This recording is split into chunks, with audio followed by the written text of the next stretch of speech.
you can't hear me. Anyway, hopefully you can see the slides.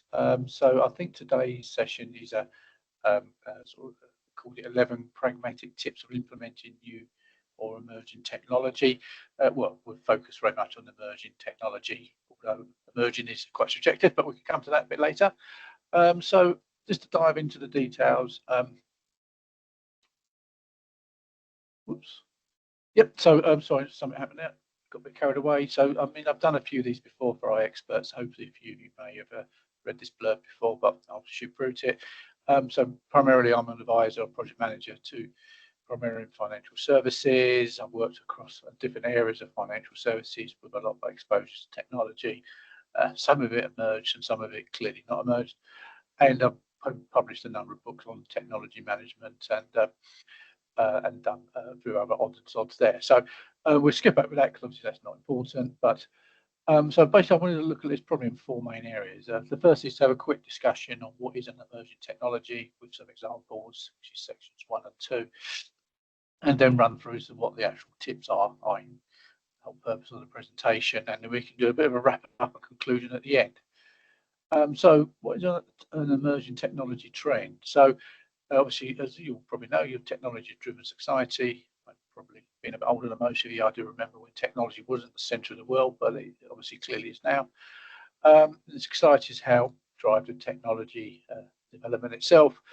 So that's like social media has driven new technologies and come out and develop the society. And I've just done this rather crude diagram, which I sort of highlight the different phases of technology as I see it. So original technology was prehistoric, which is very much clunky mainframe systems, very much around sort of like record keeping. And then there was the next 25 years, it was around automation, automating trading in my case, automating insurance, payroll, accounting. And then the next 20 years, 95 to 2005, was very much going online, very much sort of, self-servicing and what have you like that. And then the final bit there, which is the last 20 odd years, is where technology has been led by the client, i.e. technology is now really helping lead the client stuff. So you can almost see from a prehistoric to the current day how technology has moved very much from the back seat to very much leading the world at the moment. New tech, I mean, I want to talk about what is a new technology trend, and there's probably three areas you can look at about it. There's new technologies that come up, which obviously have interaction with new usages. New technology has new usages, etc. But these new technologies and usages will create some issues as well. So some of the newer technologies that are emerging all the time, there's new databases, MySQL and stuff like that, and NoSQL, I meant to say, new ways of networking, software developments, hardware developments, and a lot of these become very much, okay, I think somebody just posted there's a problem with the voice. Does everybody else hear me okay at all, or is it just a one-off problem with Khalid?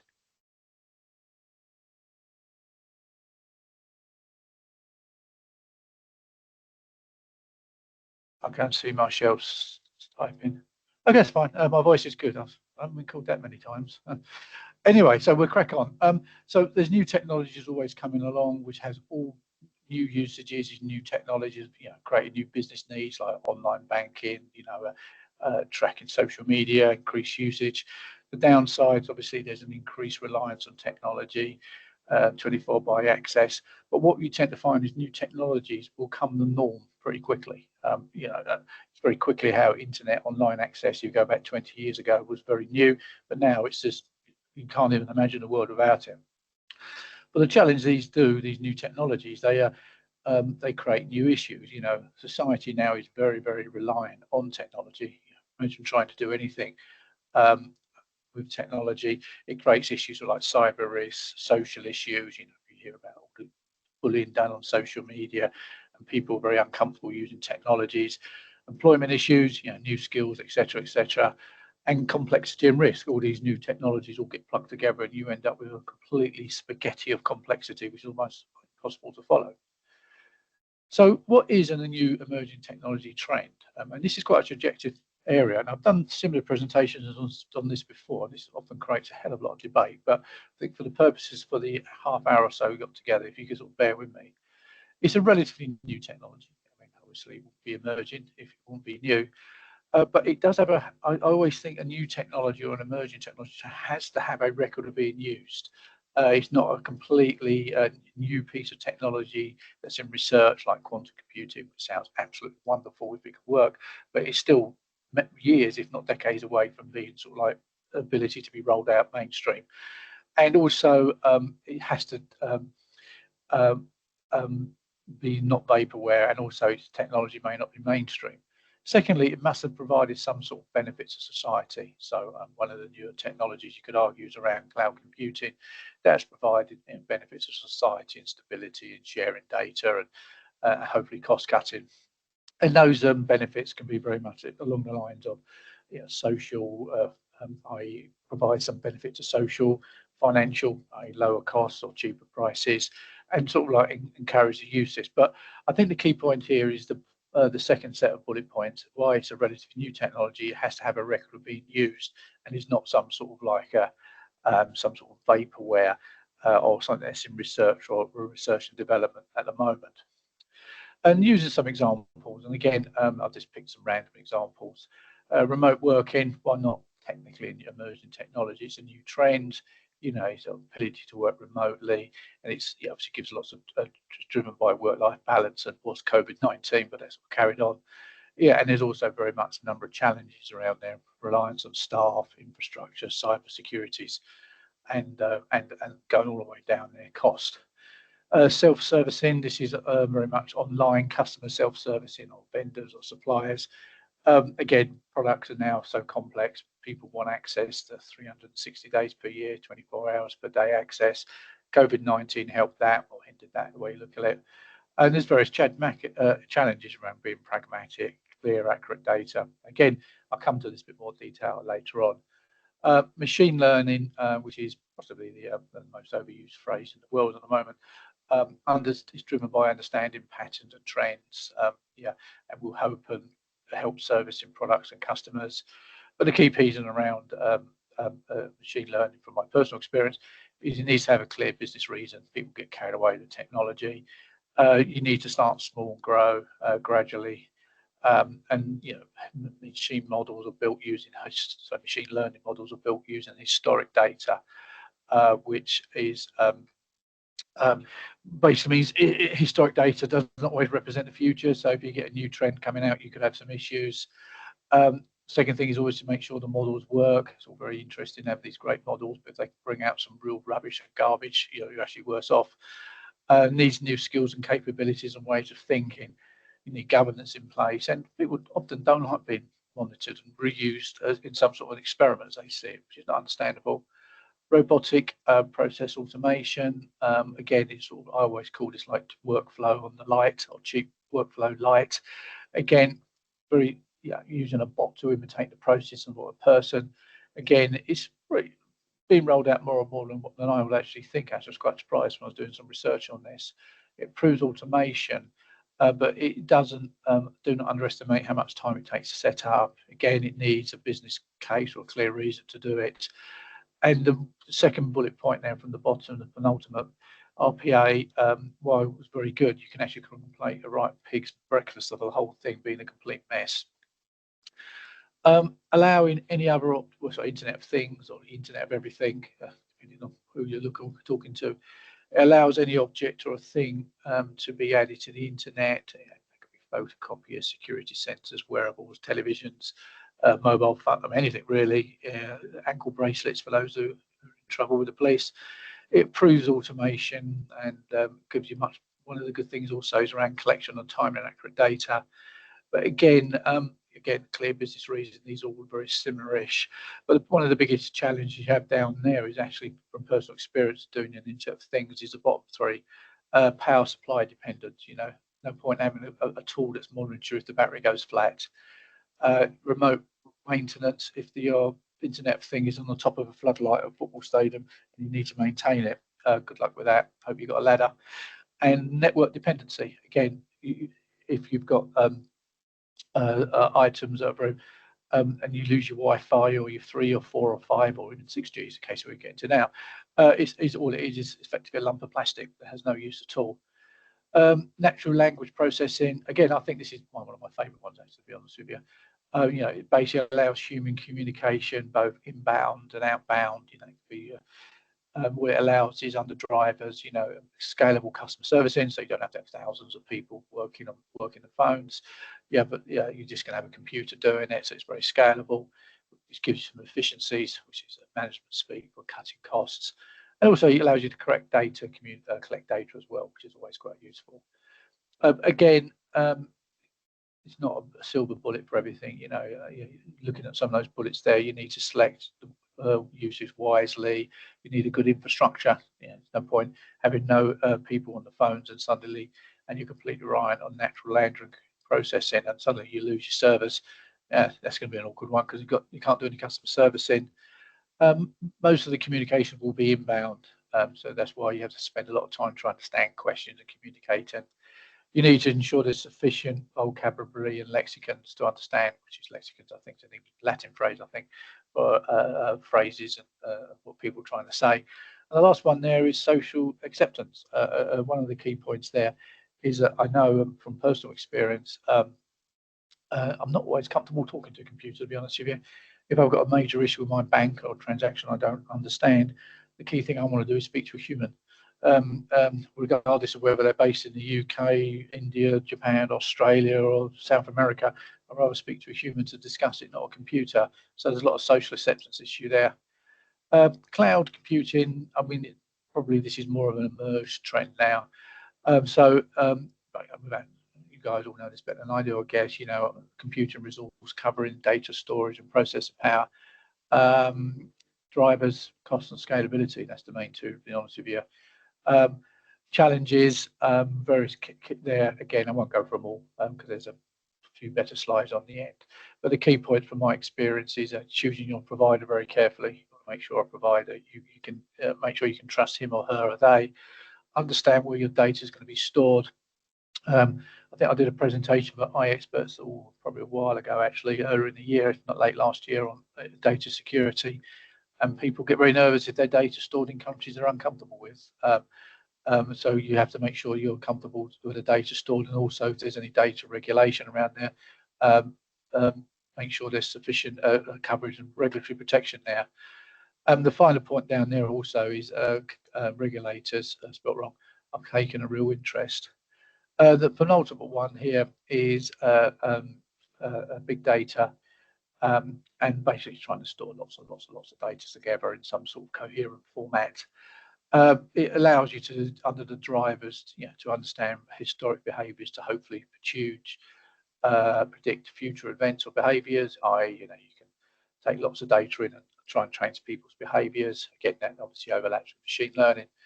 And the challenges are that, and probably the most important one is the second bullet point. If you've got lots of data and it's not clean, it's not accurate, it's not timely, no matter how much you've got, it can be dangerous. Wrong data can give you all sorts of problems. And the other items down there is data privacy and security and control. Again, you need to make sure your data is protected. And the ultimate 2 points there, which is a dark side, social acceptance. Again, people don't like to be modelled in computing models. They don't like to think their behaviour's been changed by a computer. They get very nervous. So again, if you're doing big data and you're using it, be very careful to understand how some people could react. And the other thing is, does the analysis sound sensible? I've known where people have done a lot of big data analysis, and some of the reports and the outputs that come out just don't make sense. And they may be right, but sometimes you need to do it. There's a famous example I did many years ago, which I read about when I was probably learning all of this from about 20 years ago. There's some analysis in America, and they found a clear correlation or link between the size of someone's telephone bill, as in the monetary value of it, and how much ice cream they eat. And it was very clear that as you spent more money on ice cream, your telephone bill got bigger.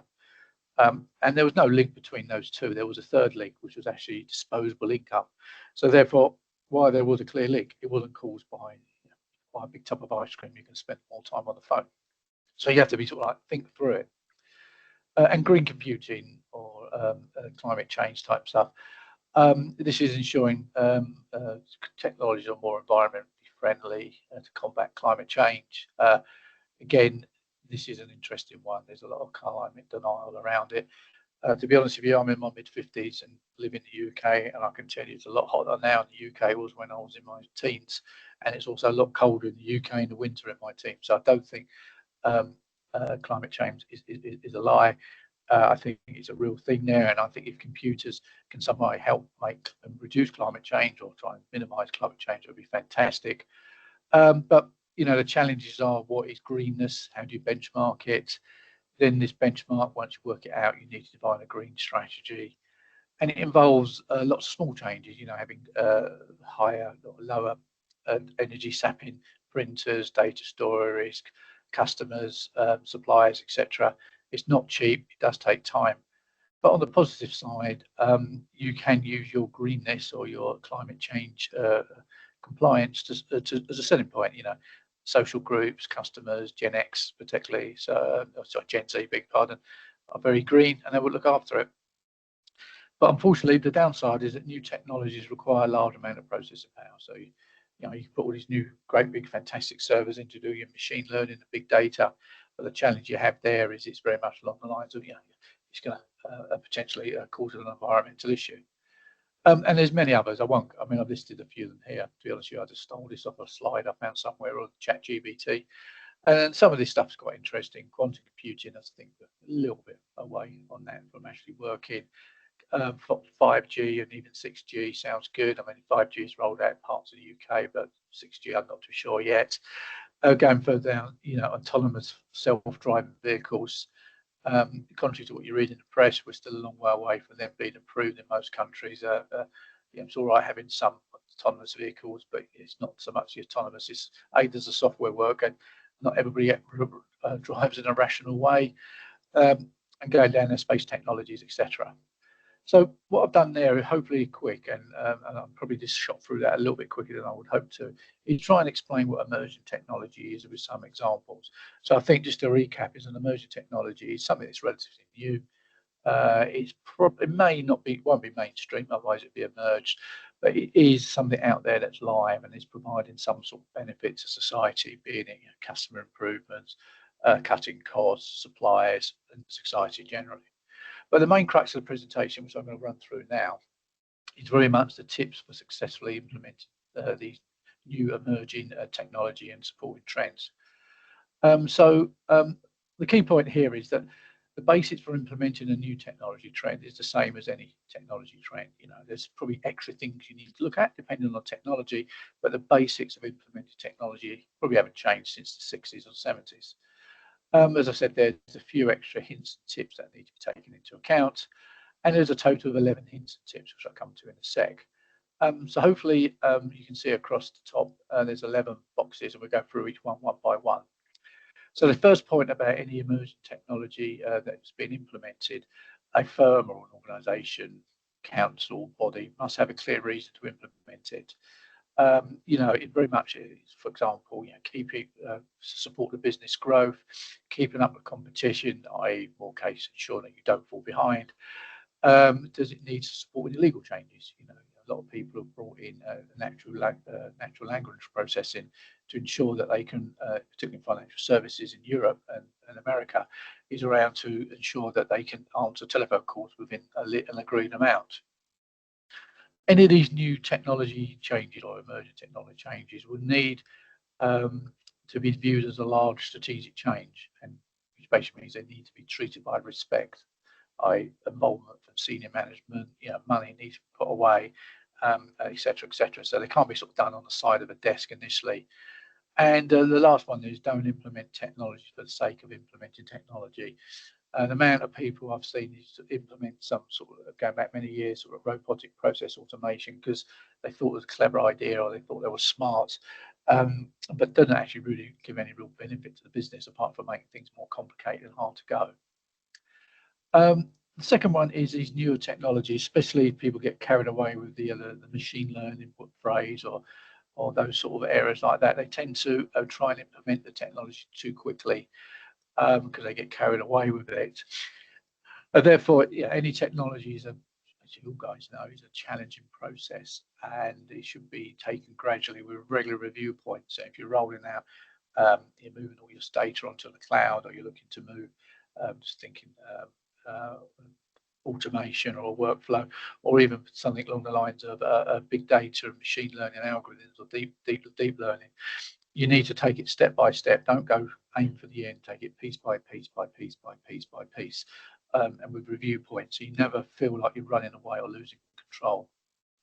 And the point for that is, without looking at the final bullet there, without stating the obvious, it allows the firm or organisations to get to understand the technology, because all these new technologies have their own personality, and build confidence with senior management. You know, because last thing you want to do is to say to senior management, we've spent a fortune on this new technology, we've been doing it for 2 years and nothing's been delivered.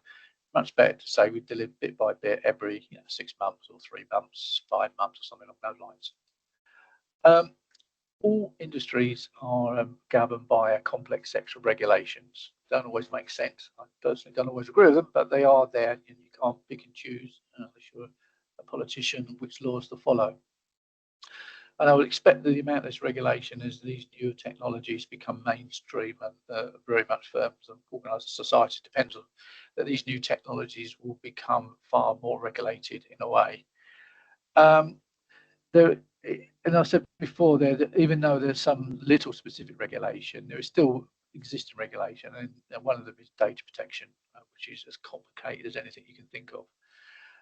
Therefore, when you are looking to implement new technologies, for example, like a machine learning piece of work or a natural language processing, make sure you implement that you fully understand the regulatory landscape. Again, I worked for a bank, and we were looking to put in natural language in processing, and we have to be very careful on some of the messaging we sent back, because you can accidentally misword a communication, misword a phrase, and you can cause a regulatory breach. So as well as ensuring that the NLP was actually all in English as it happened, that you could communicate back and forth in English, you had to also ensure that you weren't accidentally breaking any regulations. Cyber risk, another favourite subject I'm sure you'll love. New technologies require firms to open up their technology, so you might have an old database that you're suddenly integrating into a machine learning engine, or you've got a big or you're opening up your back-end systems with clients plug into natural language processing. You need to ensure that cybersecurity is taken seriously. I mean, seriously. There are, looking at the middle bullet there, a variety of problems. Again, viruses, Trojan horses, phrasing, etc. If these issues aren't managed properly, the firm is at risk of problems. I mean, I think it seems in the UK at the moment, every week there's some sort of data leak or data stolen, personal data, usernames and passwords are stolen. And these are obviously, apart from the fact that it's incredibly embarrassing and reputations get destroyed, the challenge you have is very much along the lines of you're going to lose you're going to lose money. So therefore, if you're looking to implement these new emerging technologies, so for example, in natural language processing, and you're looking to plug it into your client call center, make sure all the issues you can have around data integration and cyber risk are thought about at the beginning. And it's very important, all this risk management stuff is not thought about at the last thing, it's thought about at the beginning. There are other risks as well, which aren't just cyber risk, but they're just as big. Operational risks, a prime example would be, as I mentioned earlier, a financial services firm replace most of their human call center agents or people with NLP and natural language processing. The risk there would be is if the NLP system failed, you couldn't do any answer any telephone calls, or if you could, the people would have to queue in a queue for a long time. So the issue there will be is, the operational risk. You have to make sure your NLP works is very stable with some infrastructure. Otherwise, you will have problems. Data risk, as I sort of mentioned earlier on, there's always a risk opening up your systems, particularly if they're particularly old systems. Access to data could easily be taken. Regulatory legal risks, again, I sort of mentioned that a bit earlier as well. But costs and revenue, one of the biggest challenges of society at the moment is a total reliance on technology to do everything but generating money and costs. So the challenge there is to ensure that if you're your new bit of emerging technology. Just trying to think of a good example, actually, like your self-servicing website or your remote working infrastructure fails. Yeah, what's the impact to your cost base and your revenue base? So therefore, you need to sort of like work out all the risks and mitigate them. And as I said before, at the bottom, risk management should not be covered as an afterthought. It should be added in at the very, very beginning. New skills. Again, this is another thing that firms, when implementing newer technologies or emerging technologies, can't actually understand, or don't really that they sort of miss. So yeah, if you're implementing like machine learning, yeah, firms need to develop new skills and capabilities to understand, you know, what the machine learning is, what's its pros, what's its cons, how does it work, how do you do it, how do you don't do it. This doesn't just cover the technology staff on the ground, you know, the boffins who are, you know, doing all the machine, the data scientists doing all the analysis along those lines, but also the senior management. Senior management, why probably won't understand all the weeds and the different bits of technology. They would need to understand how that technology works at a strategic level, what its pros and cons are, so they can, you know, maybe use it for other areas of the firm as well. Almost they're taking like a 3 month, 6 months, 9 month, year point of view. The downside is that, you know, firms don't develop new skills or the skills capabilities in house. Look, to understand these new technologies, they will be reliant on contractors, consultants, and vendors, which is very good if you're a consultant, contractor, or a vendor, because you'll be hoping to earn some dollars, rupees, pounds, euros, or yen. But obviously, as a firm, you can't rely on external people all the time. You need to have that in-house capability. Another point, again, it sort of links to the example I gave earlier around the call centers. You know, if you roll out newer technologies and natural language processing, etc., you will lose, people will lose their jobs. You know, if you're going to replace 100 call center people by an NLP server, those 100 people may lose their job, may have their jobs changed, etc.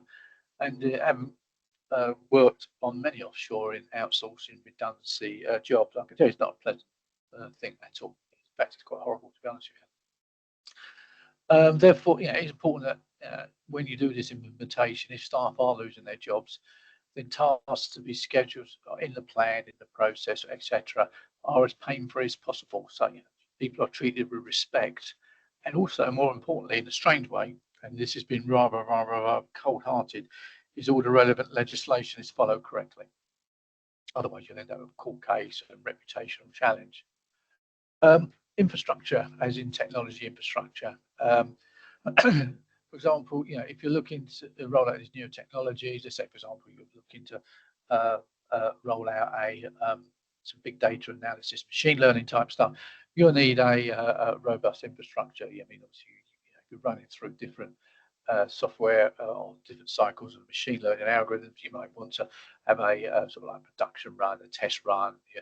And, you know, for example, using the NLP process for replacing all your call centers with natural language processing, you want to fall back, you know, because basically if you lose your server, you can't do any customer servicing. Again, typical like any other software development, you need development processes and ongoing support, like development testing. So again, not much different. But the challenge here, obviously, you've got far complex technologies that are all integrated and all interlinked to each other. So you would need to look after those. The other thing is new business processes. If you're bringing new processes in as well, to understand those. And the other key thing is around the infrastructure. Is bear in mind, you know, if everything's fully automated and relying on newer technologies, whether they're even emergent or not, you know, a technology failure can actually destroy a firm almost overnight. Yeah. And again, I mentioned you see these stories. And again, in the UK, I can only speak, but I'm sure around the world, cyber attacks bring down firms. You know, suddenly they can't operate for days on end, or even weeks on end, or months on end, and they're in a lot of trouble. So basically, oversight and governance controls will need to be put in place to monitor the infrastructure, test it, pen test it, along those lines. So again, it's no different from an old system 10 years ago, 20 years ago. The new emerging technologies need to do the same. And as I mentioned earlier, you need suitable skills and capabilities.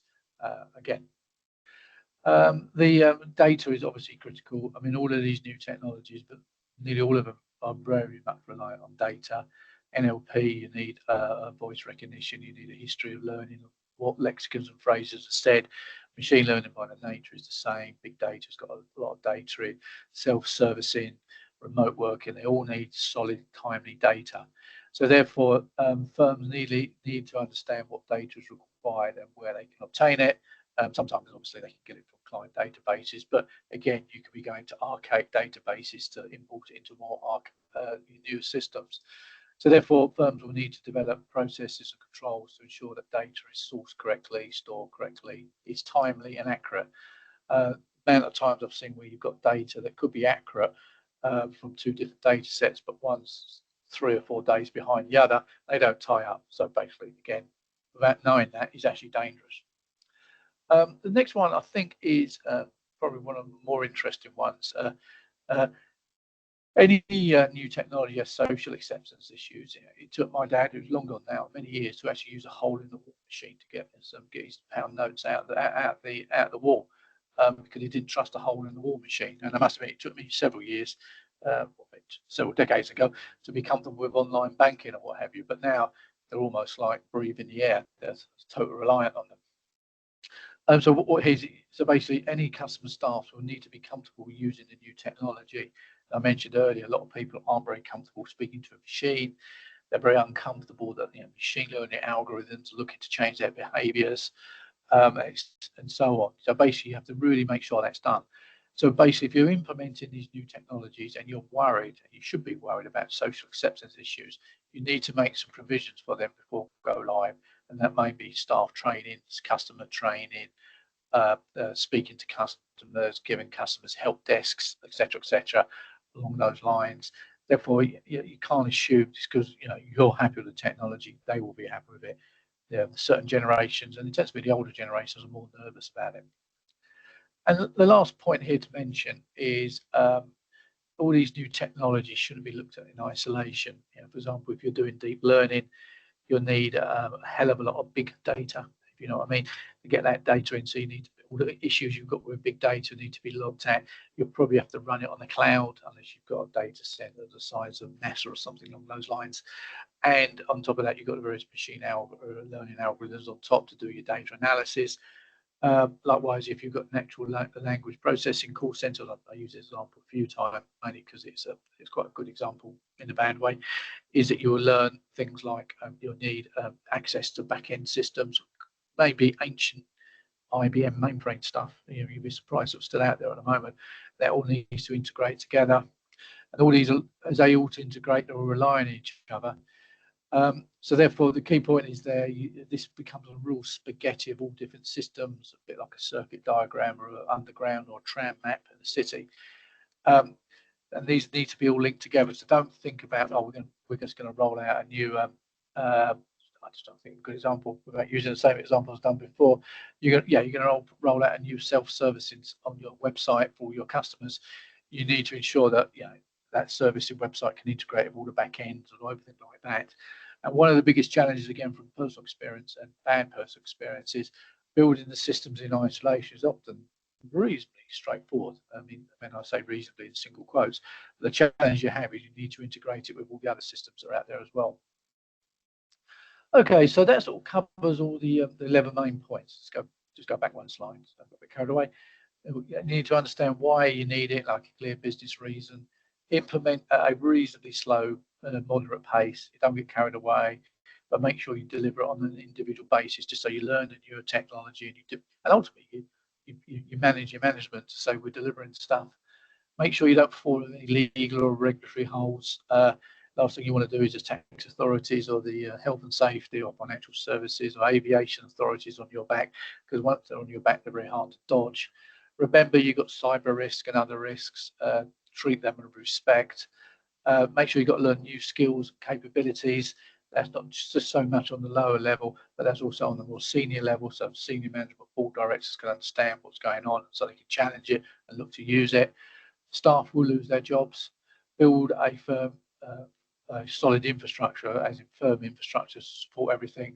If you're completely reliant on a piece of your business, on a piece of new emerging technology, make sure you've got a support backup, BCP, fallback options, disaster recovery, operational resilience in place. Make sure you've got sufficient data, and if you have data, make sure it's timely and accurate, it's protected, and it's actually and also fits in with all the different regulations you have.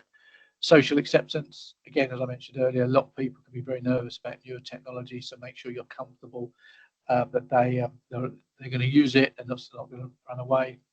And last one there is relying on each other, which I sort of mentioned earlier. All these newer technologies are all relied on each other, and even these new emerging technologies rely on older technologies as well. So you've got this house of cards made of spaghetti and soggy wood that needs to be plugged together. So if we just wrap up now, we're almost there. I can hear you cheering.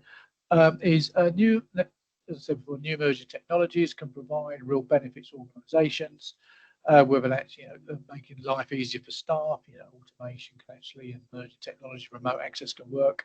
Same for suppliers, customers, and ultimately, if you're looking after suppliers, customers, and your staff, you're giving something back to society, which is, I think, we're all here to do. However, they're not easy to implement.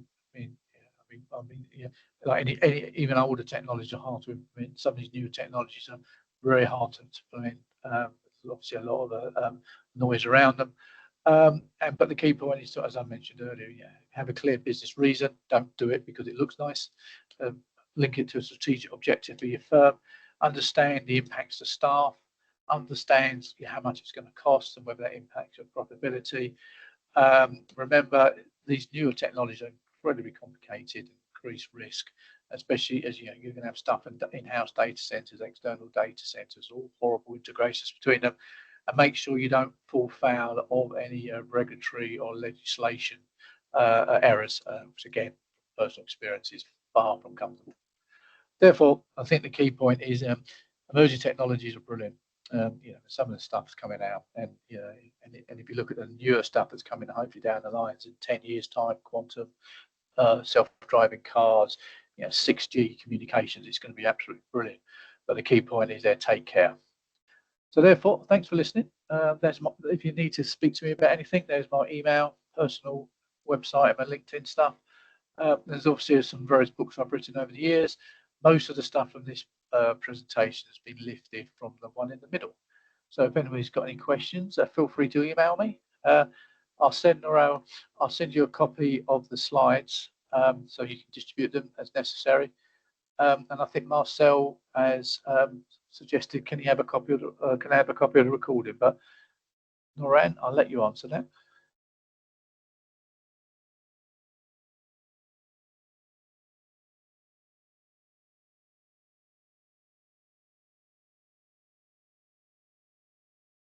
See, she's typing, so I'll hang on until she's finished.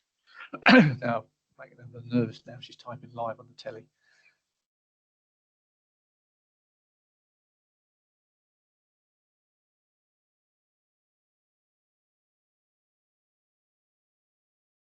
Okay, that's good. Otherwise, unless there's anything else, I suggest we bring this to a close. So thank you for your time, everyone. Apologies for overrunning for about 9 minutes, but I got a bit carried away. Otherwise, hopefully speak to you soon.